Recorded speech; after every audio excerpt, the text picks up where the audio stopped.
All right, so good morning, everyone. Let us now deal with this situation in here on what is this? Organizing qualitative data into a frequency distribution. Well, first of all,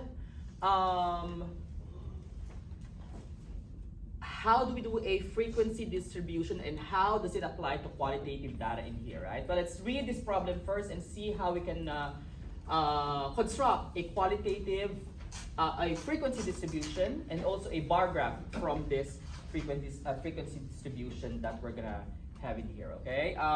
Andrew, let's read this one problem. Physical therapist. Physical therapists want to determine types of rehabilitation required by her parent. To do so, she obtained a simple random sample of 30 of her patients and records the body parts requiring rehabilitation. See Table 1, instruct for frequency distribution of locations of interest.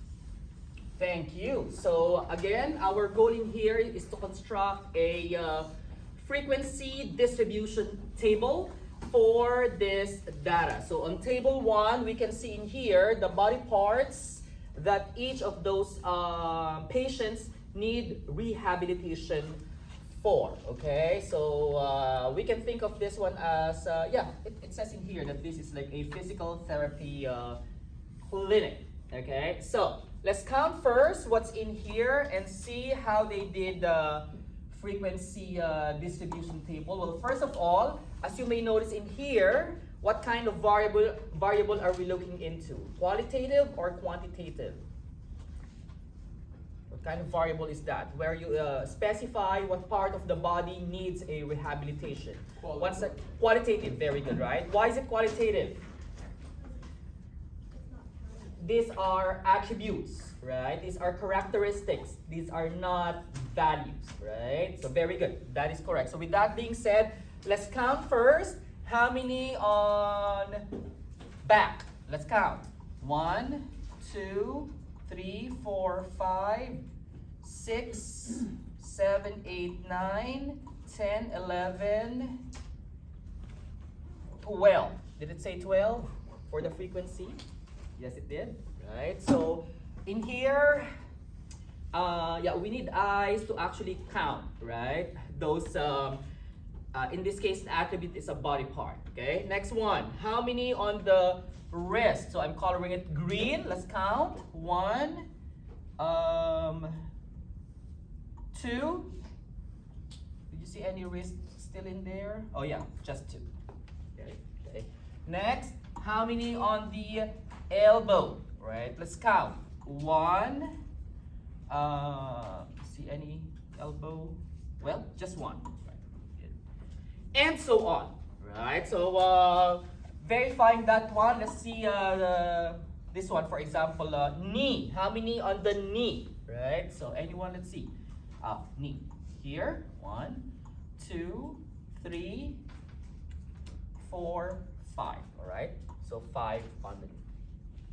Are we good, guys? What we did, right? So once again in here, the columns on the frequency table in here. So by the way, this is what we call our frequency table already. Frequency table. The first column in here is the body part. That is the qualitative variable, right? And the second will be your frequency, right? So how many times these or that particular attribute was mentioned. Are we good? Right. Next one. What we're gonna do in here is to create a what we call a relative frequency. Right. So in order to get a relative frequency, let's define first what we mean by relative frequency. Look into your summary and see what it means by again what we call relative frequency. Check it out on guys on your end. Brittany, what did you see? The relative frequency is the proportion of observations within a category as found using the formula. Thank you. All right. Okay, so the formula for relative frequency is the following. The specific frequency in here of each of the attribute over what? The sample size. When you say sum of all frequencies, that is the sample size. Well, let's count. if you add all of these in here, right, then that will lead us to what we call our N, or sample size. That's also the total frequency. Plug it in your calculator, what you're gonna get. 12 plus 2 plus 1 plus 2 plus 4 plus 5 plus 2 plus 1 and another 1. What did you get, guys, as your total frequency? Oh, calculator. Add all of these frequencies all together. What did you get? 30. Very good, right? So as you may see in here, 30. And how will you verify if you're actually getting the frequency table right? Well, one technique is such that the total frequency should be the same as what? The sample size, right? So it says on the problem, you have how many? 30 patients. So in short, with those 30 patients, again, assuming that the treatment or the rehabilitation is, bless you, specific on one part of the body only. In short, there's no overlapping categories, then that means the sample size should be the same as your total frequency. Get it? And what do? Well, we divide, bless you, each of these by 30, all right? So let's do that one on your end. First, what's 12 over 30 on your calculator? Okay, 12 over 30. What did you get for relative frequency, guys? So I put in here relative frequency. So 12 over 30, that's a sample size. Approximately how much? You got a 0.4? Right. Yeah. In terms of percentage, that's 40% of the entire 30 sample size. All right. What about the other one? 2 over 30, how much will that be? Oh, go get your calculators, guys. You get a 0.07 approximately. Get it? Okay. And so on. Okay, what's this? For example, for the knee, what's that? Okay. 5 over 30, how much will that be? 5 over 30, how much did you get? 0.17. 0.17. All right, so do the same for the rest. For this one, for this, for this, for this, for this. Now, if you total all the relative frequency, what do you need to get? Again, since this is just like all the percentages out of 30, now if you add all of those, very good, Brayden, that's correct, you're gonna get 1. In short, 100%. Get it, guys? Okay. So once again, your sample size should be the same as the total frequency as long as there's no overlapping of the categories or the attributes, all right? So as long as these are non-overlapping, in short, there are no one single patient who needs like what? Say one single patient needs intervention on the wrist and say on the elbow at the same time. If that's not the case, just one single part of the body to be addressed, then we can verify that the sample size and the total frequency should be the same. And the total relative frequency, by the way, this symbol is called the summation, right? The sum of all relative frequencies should always be equal to 1, in short, 100%. Get it, guys? Okay. Now, how do we make a, so that's our frequency distribution table and relative frequency distribution table, right? Once again, as a summary, you have the first column as the attributes of the qualitative variable, in this case, body parts. The second column are the frequencies, right? So you count how many times each of those entries on the qualitative variable were mentioned. Again, the total should be the sample size. Once again, the relative frequency will be what? The sample size, well, each of the frequencies in here divided by the sample size. And you total all of them, it should be automatic 1. In short, 100% of the entire sample size were considered. Are we good? Right? And the last one is, well, after this, we can definitely make a what we call a bar graph out of this. The only difference between a bar graph And there's another one that looks like a bar graph, but it's not. It's called a histogram. Is that bar graph is used if each of the bars represent an attribute or a qualitative variable entry. However, for a histogram, typically these involves a quantitative variable entry for each of those bars on the histogram. So we're gonna see how they differ, and in short, also in the appearance, they also differ. Bar graph, the bars are separate. In histogram, the bars are linked together, right? So we're gonna see that one next time when we deal with what we call quantitative data. But for now, let's construct a bar graph out of this, okay? So here it is.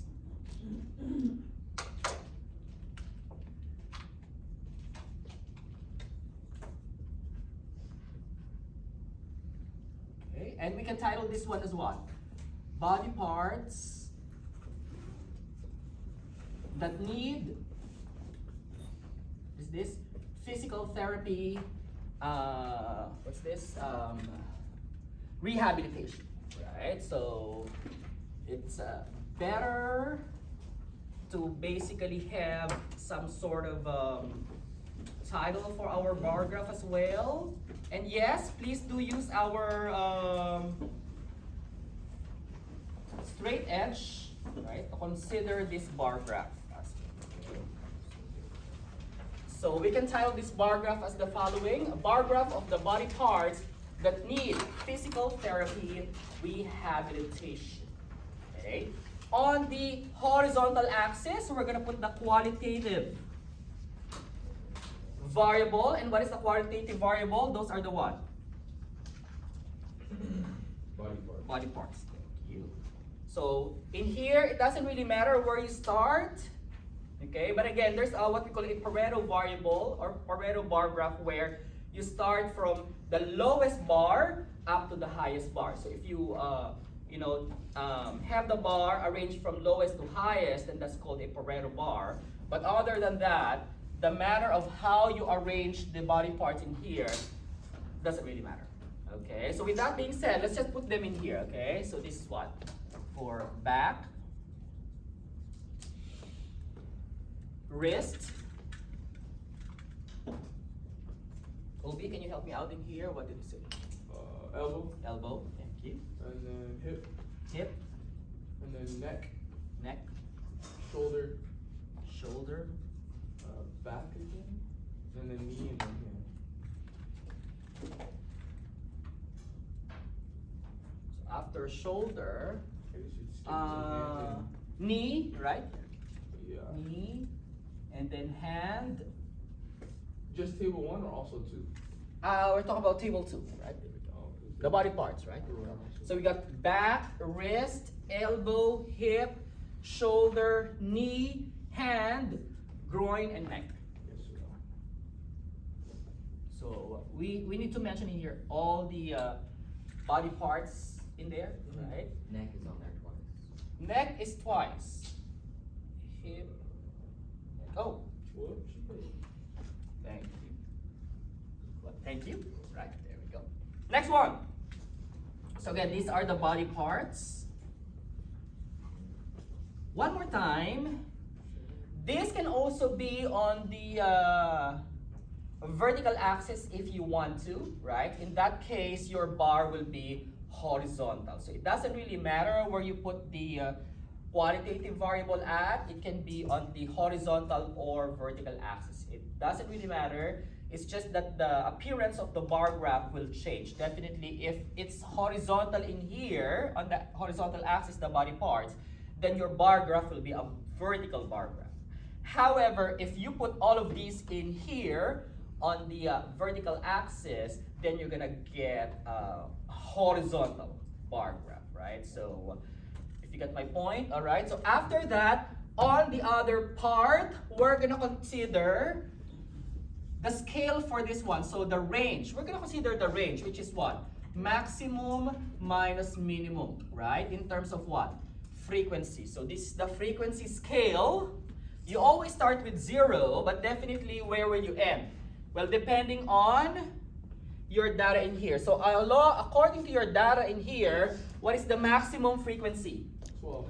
12, right? So I would say from 0 to 12, right? So typically, whatever the maximum frequency is, that's where you stop.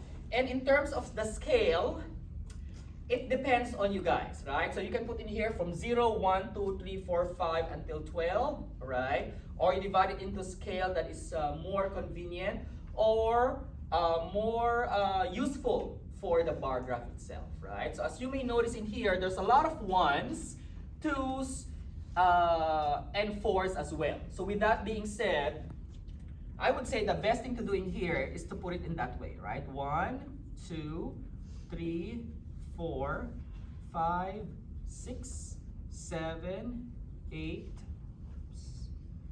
9, 10, 11, and 12, right? So definitely it's better to have the scale in here in such a way that they are equidistant. Get it? Okay. Equidistant, right? As much as you can. So better use a a ruler or a straight edge to have that one satisfied. Are we good? Right? And then after that, well, we draw bar graphs according to the quantitative variable and the frequency for such. For example, in here, it says what? Let's consider for back. So for the back, that's what? 12. So I'm gonna create in here a bar, oops, it's a really tall bar, going up to 12 for such, okay?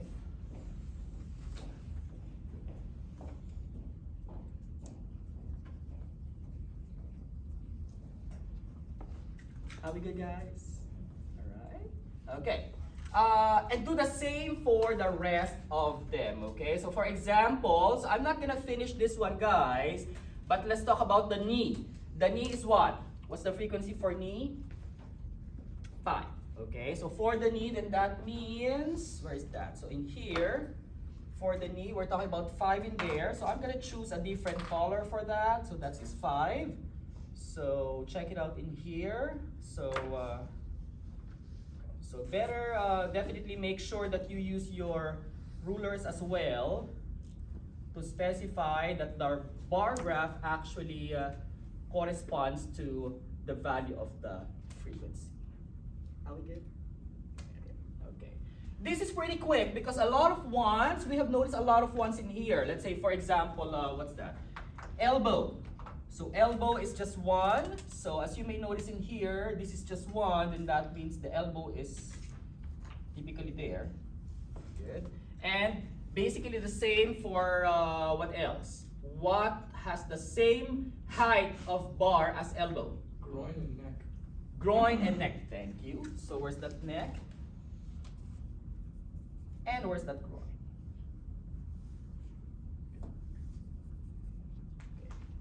So what else have the same frequency? We can say hip, Hand. hip, wrist, and hand have the same frequency too, right? So that wrist, that's 2. I'm gonna color it blue, right? So that's 2. That's wrist. What else? Hip. And what else? Hand. Hand. All right.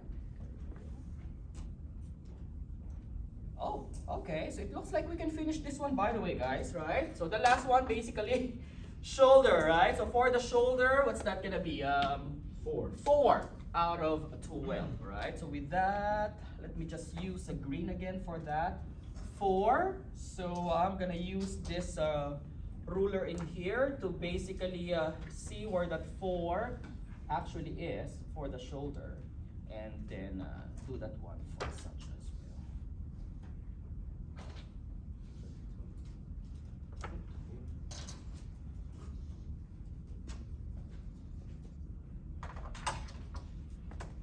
Get it, guys? Bless you. Okay, the last one in here is definitely to analyze this graph, right? So when you say analyze, look into the details of the graph and ask some questions. For example, in question in here is like this, right?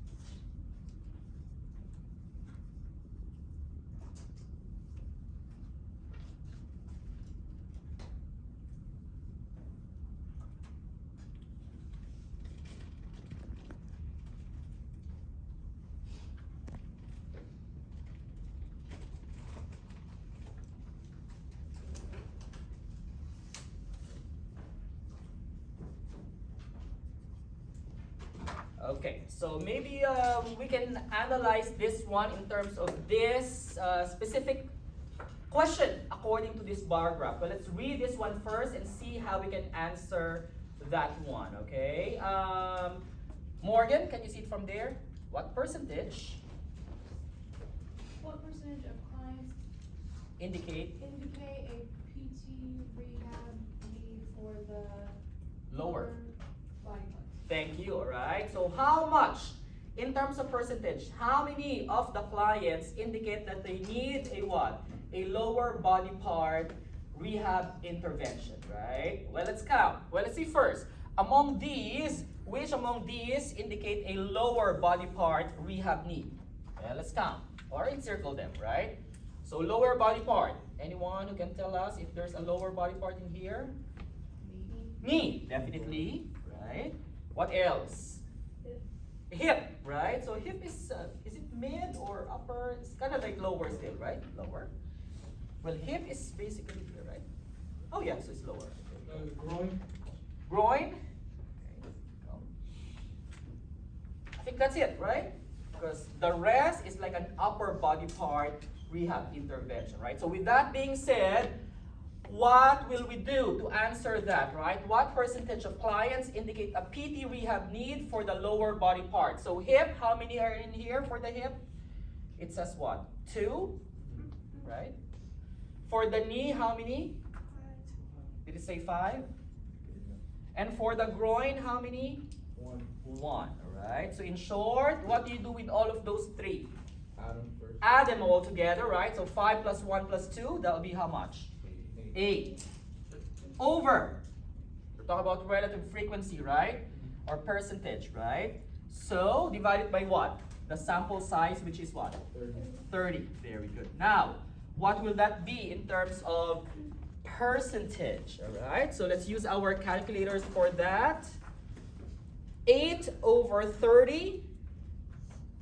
Now, this is what I'm gonna do, right? Since this talks about percentage, what I'm gonna do is to multiply it by 100%, right? Again, because it's talking about percentage, whatever the decimal that we got will be times 100%, okay? So anyone who got the answer, let's round it off to the whole number. 27%. The nearest whole number is 27%. So we can say in here, approximately 27%. Okay, by the way, those curly equal sign means approximately, right? Approximately 27% out of those 30 sampled patients indicate that they need a what? A lower body part physical therapy intervention. Get it, guys?